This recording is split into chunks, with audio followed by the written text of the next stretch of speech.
ಗರಿಗರಿಯಾಗಿ paper ಥರ ಆಗಿ ಬರೋ ಹಂಗೆ ದೋಸೆ ಯಾವ ರೀತಿ ಮಾಡೋದಂತ ಇವತ್ತಿನ ವಿಡಿಯೋ ಒಳಗೆ ಹೇಳ್ತೀನಿ.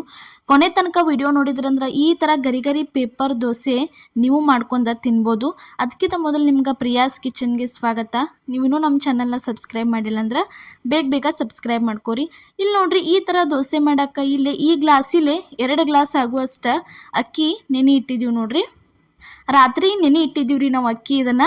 ಮತ್ತು ಅರ್ಧ ಗ್ಲಾಸ್ಲೆ ಒಂದು ಅರ್ಧ ಗ್ಲಾಸ್ ಆಗುವಷ್ಟು ಉದ್ದಿನಬೇಳೆ ನೆನೆ ಇಟ್ಟಿದ್ದೀವಿ ರೀ. ನೋಡ್ರಿ, ಉದ್ದಿನಬೇಳೆ ನೆನೆ ಇಟ್ಟು ಅದಾದ್ಮೇಲೆ ಒಂದು ಅರ್ಧ ಗ್ಲಾಸ್ ಆಗುವಷ್ಟನ್ನ ಅವಲಕ್ಕಿ ತೊಗೊಂಡಿದ್ದೀವಿ ನೋಡ್ರಿ.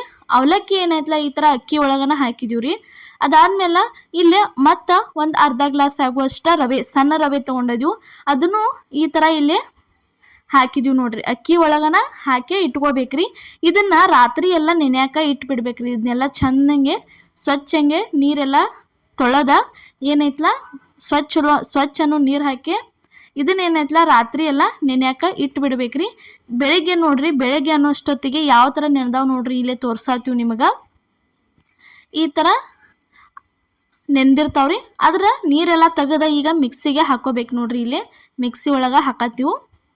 ನೀವು ರಾತ್ರಿ ಅಕ್ಕಿ, ಉದ್ದಿನಬೇಳೆ ಮತ್ತು ಈ ಥರ ರವೆ ಮತ್ತು ಅವಲಕ್ಕಿ ನೆನೆಸಿಟ್ರಿ ಅಂದ್ರೆ ಬೆಳಿಗ್ಗೆ ಎದ್ದು ಕೂಡಲೇ ರುಬ್ಬಿದ ಕೂಡಲೇ ನೀವು ಮಾಡ್ಕೊಂಡು ತಿಂದ್ರೆ ದೋಸೆ ಅಂತೂ ಭಾರಿ ಏಕ್ ನಂಬರ್ ಆಗೇ ಬರ್ತಾವೆ ನೋಡ್ರಿ. ಈಗ ಮಿಕ್ಸಿಗೆ ಹಾಕೊಂಬಂದ ಬೋಗಾಣಿ ಒಳಗೆ ತಕ್ಕೋಬೇಕು ನೋಡ್ರಿ. ಈ ಥರ ಅಷ್ಟು ಎಲ್ಲ ತೆಗ್ಯಾತೀವಿ ನೋಡ್ರಿ. ಇವಾಗ ಇದಕ್ಕೊಂದು ಸ್ವಲ್ಪ ಸೋಡಾ ಹಾಕ್ಬೇಕ್ರಿ. ಸೋಡಾ ಹಾಕಿದ್ಮೇಲೆ ಇದಕ್ಕೇನೈತಲ್ಲ ರುಚಿಗೆ ತಕ್ಕಷ್ಟು ಉಪ್ಪು ಹಾಕಿ ತಿರುವಾಡಿದ್ರೆ ಅಕ್ಕಿ ಹಿಟ್ಟು ರೆಡಿ ಆಯ್ತು ನೋಡ್ರಿ. ದೋಸೆ ಮಾಡೋಕ್ಕೆ ಹಿಟ್ಟಂತೂ ರೆಡಿ ಆಯ್ತು ನೋಡ್ರಿ. ಬೆಳಿಗ್ಗೆ ನೆನೆ ಇಟ್ಟ ರಾತ್ರಿ ರುಬ್ಬೆ ಮತ್ತು ಬೆಳಿಗ್ಗೆ ಮಾಡೋ ಅವಶ್ಯಕತೆನೇ ಇಲ್ಲರಿ. ರಾತ್ರಿನ ನೆನೆ ಇಟ್ಟ ಬೆಳಿಗ್ಗೆ ಎದ್ದು ಕೂಡಲೇ ಮಾಡ್ಕೊಂಡು ತಿನ್ಬೋದು ರೀ. ನಾಷ್ಟಕ್ಕೆ ಇಷ್ಟು ಮಸ್ತ್ ಅಂದ್ರೆ ಮಸ್ತಾಗಿ ಗರಿಯಾಗಿ ರೆಡಿಯಾಗಿ ಬರ್ತಾವ್ರಿ ದೋಸೆ. ಇಲ್ಲೇ ತವಾ ಕಾದಿತ್ತು. ತವಾಕೊಂದು ಸ್ವಲ್ಪ ನೀರು ಗೊಜ್ಜೆ ಅದಕ್ಕೆ ಮ್ಯಾಲ ದೋಸೆ ಹಾಕಕ್ಕೆ ಸ್ಟಾರ್ಟ್ ಮಾಡಿದ್ವಿ ನೋಡ್ರಿ. ಈ ಥರ ಒಂದು ಸ್ಪೂನ್ ತೊಗೊಂಡ ಈ ರೀತಿ ಗುಮ್ ಇರುವಂಥ ಸ್ಪೂನ್ ತೊಗೊಂಡು ದೋಸೆ ಹಾಕಿ ಕೈ ಸೈಲ್ ಬಿಟ್ಟು ಈ ಥರ ತಿಡ್ಕೋಬೇಕು ನೋಡ್ರಿ. ಲೈನ್ ಬರುವಂಗೆ ಮಸ್ತಂಗೆ ತಿಡ್ಕೋಬೇಕು. ನಿಮ್ಗೆ ಎಷ್ಟು ಬೇಕಲ್ಲ ಅಷ್ಟು ದೊಡ್ಡದು ಅಷ್ಟು ನೀವು ತಿಳು ಮಾಡ್ಕೊಂಡ್ರು ದೋಸೆ ಮಾತ್ರ ಮಸ್ತಂಗಿ ಗರಿಯಾಗಿ ಹೋಟೆಲ್ ಸ್ಟೈಲ್ ಒಳಗೆ ಪೇಪರ್ ದೋಸೆ ಏನೈತಲ್ಲ ರೆಡಿಯಾಗೆ ಬರ್ತಾವೆ ನೋಡ್ರಿ. ಉರಿ ಹೈ ಫ್ಲೇಮ್ ಇಡ್ಬೇಕ್ರಿ. ಹೈ ಫ್ಲೇಮ್ ಇಟ್ಟು ಇದಕ್ಕೆ ಸುತ್ತಲೂ ಎಲ್ಲ ಒಂದು ಸ್ವಲ್ಪ ಎಣ್ಣೆ ಹಾಕ್ಬೇಕು ನೋಡ್ರಿ. ಈ ಥರ ಎಣ್ಣೆ ಹಾಕಿ ಚೆನ್ನಾಗಿ ಇದನ್ನು ಕ್ರಿಸ್ಪಿ ಆಗೋತನ ಬಿಟ್ರೆ ನೋಡ್ರಿ ದಂಡೆಲ್ಲ ಈಗ ಯಾವ ರೀತಿ ಬಿಟ್ಟೈತೆ ಅಂತ ಹೇಳಿ. ನೀವು ಅದನ್ನು ಸ್ಪೂನ್ ಹಾಕಿ ಅಂದ್ರೆ ಕಡತಾರ ತೊಗೊಂಡು ಎಬ್ಬಿಸೋ ಅವಶ್ಯಕತೆ ಇಲ್ಲ. ದೋಸೆನ ಯಾವ ರೀತಿ ತವೆ ಬಿಟ್ಟ ಎದ್ದು ಬಂದೈತೆ ನೋಡ್ರಿ ತೋರ್ಸಾತೀವಿ. ಈ ಥರ ಗರಿಯಾಗಿ ಬರುವಂಗೆ ದೋಸೆ ನೀವು ಟ್ರೈ ಮಾಡಿರಿ. ನಾವು ಅಕ್ಕಿ ಯಾವ ರೀತಿ ನೆನೆ ಇಟ್ಟದಿವಲ್ಲ ಅದೇ ಥರ ರಾತ್ರಿ ನೆನೆ ಇಟ್ಟ ನೀವು ಬೆಳಿಗ್ಗೆ ಎದ್ದು ಕೂಡಲೇ ಮಾಡ್ಕೊಂಡು ತಿನ್ನಿರಿ. ಭಾರಿ ಬೆಸ್ಟ್ ಅಂದ್ರೆ ಬೆಸ್ಟಾಗಿ ಬರ್ತಾವೆ ದೋಸೆ. ಇಡೀ ದಿನ ನೆನೆ ಇಟ್ಟ ರಾತ್ರಿ ರುಬ್ಬೆ ಮತ್ತು ಬೆಳಿಗ್ಗೆ ಮಾಡೋ ಅವಶ್ಯಕತೆನೇ ಇರೋದಿಲ್ಲ ರೀ. ರಾತ್ರಿ ನೆನೆ ಇಡ್ರಿ, ಬೆಳಿಗ್ಗೆ ರುಬ್ಬ್ರಿ ಮಾಡ್ಕೊಂಡು ತಿಂದುಬಿಡ್ರಿ.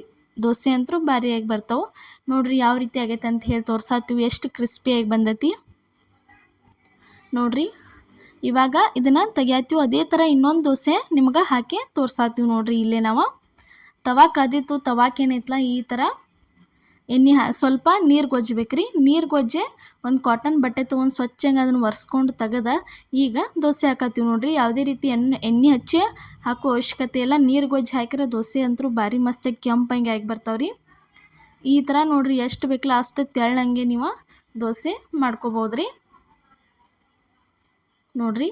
ಈ ಥರ ಲೈನ್ ಬರುವಂಗೆ ಮಾಡ್ಕೊಂಡ್ರಿ ಅಂದ್ರೆ ಸೇಮ್ ಟು ಸೇಮ್ ನಿಮಗೆ ಹೋಟೆಲ್ ಒಳಗೆ ತಿಂತಿರ್ಲಿ ಅದೇ ಥರ ದೋಸೆನ ಮನೆ ಒಳಗೆ ಐತ್ಲ ರೆಡಿಯಾಗಿ ಬರ್ತಾವೆ. ಈಗ ದೋಸೆ ಒಂದು ಸ್ವಲ್ಪ ಈ ಥರ ನೋಡ್ರಿ ಬೇಂದ ಮೇಲೆ ಇದಕ್ಕೇನೈತಲ್ಲ ಸುತ್ತಲೂ ಎಲ್ಲ ಚೆನ್ನಾಗಿ ಎಣ್ಣೆ ಬಿಡ್ಬೇಕ್ರಿ. ಅದ್ರ ಲೈನ್ ಗುಂಟ ನೀವು ಎಣ್ಣೆ ಸ್ವಲ್ಪ ಎಷ್ಟು ಬಿಡ್ತಿರ್ಲಿ ಅಷ್ಟು ಕೆಂಪಂಗೆ ಗರಿಯಾಗಿ ಬರ್ತಾವ್ರಿ ದೋಸೆ. ಈ ಥರ ಎಣ್ಣೆ ಹಚ್ಕೋಬೇಕ್ರಿ ಸುತ್ತಲೂ ಎಲ್ಲ. ಎಣ್ಣೆ ಬೇಡಂದ್ರೆ ನೀವು ಇದಕ್ಕೆ ಬೆಣ್ಣೆನೂ ಯೂಸ್ ಮಾಡ್ಕೋಬೋದ್ರಿ ನೋಡ್ರಿ. ಒಂದು ಸ್ವಲ್ಪ ಕೆಂಪು ಬಣ್ಣ ಬಂತಂದ್ರೆ ಇದನ್ನು ತೆಗೆದ ಬಿಟ್ರೆ ಮುಗೀತ್ರಿ ದೋಸೆ. ಇದು ಒಂದು ರೆಡಿಯಾಗಿ ಬತ್ರಿ. ಎಷ್ಟು ಮಸ್ತ್ ಕ್ರಿಸ್ಪಿ ಆಗೈತಿ ನೋಡ್ರಿ. ಯಾವ ರೀತಿಯಾಗಿ ದೋಸೆ ತಾನ ಎದ್ದ ನಿಂತೈತಿ. ಯಾವುದೇ ರೀತಿ ಕಡ್ತಾರ ಹಾಕಿ ಕೆಬ್ಸೋ ಅವಶ್ಯಕತೆ ಏನಿಲ್ಲ. ಆ ಥರ ಗರಿಯಾಗಿ ದೋಸೆ ರೆಡಿಯಾಗಿ ಬರ್ತೈತಿ ನೋಡ್ರಿ.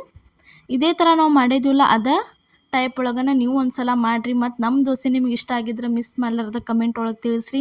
ಮತ್ತು ಇದೇ ರೀತಿ ನೀವು ಟ್ರೈ ಮಾಡ್ಕೊರಿ. ನಿಮ್ಮದು ಸರಿಯಾಗಿ ಬತ್ತಂದ್ರೆ ಅದನ್ನೂ ಕಮೆಂಟ್ ಒಳಗೆ ಸರಿಯಾಗಿ ಅಂತೂ ಬರತೈತ್ರಿ. ನಾವು ಹೇಳಿದ ಟೆಕ್ನಿಕ್ ಒಳಗೆ ನೀವು ಒಂದು ಸಲ ಮಾಡಿ ನೋಡಿರಿ. ಇವತ್ತಿನ ನಮ್ಮ ರೆಸಿಪಿ ನಿಮಗೆ ಇಷ್ಟ ಆಗೈತೆ ಅನ್ಕೋತೀನಿ. ಇಷ್ಟ ಆಗಿದ್ರೆ ಮಿಸ್ ಮಾಡ್ಲಾರ್ದ ಲೈಕ್ ಮಾಡಿ, ಶೇರ್ ಮಾಡಿ ಕಮೆಂಟ್ ಮಾಡಿರಿ. ಅದೇ ರೀತಿ ಸಬ್ಸ್ಕ್ರೈಬ್ ಮಾಡಿರಿ. ಈಗೂ ಸಪೋರ್ಟ್ ಮಾಡತ್ತರಿ, ಮುಂದೆ ದಯವಿಟ್ಟು ಇದೇ ರೀತಿ ಸಪೋರ್ಟ್ ಮಾಡಿ. ಎಲ್ಲರಿಗೂ ನಮಸ್ಕಾರ.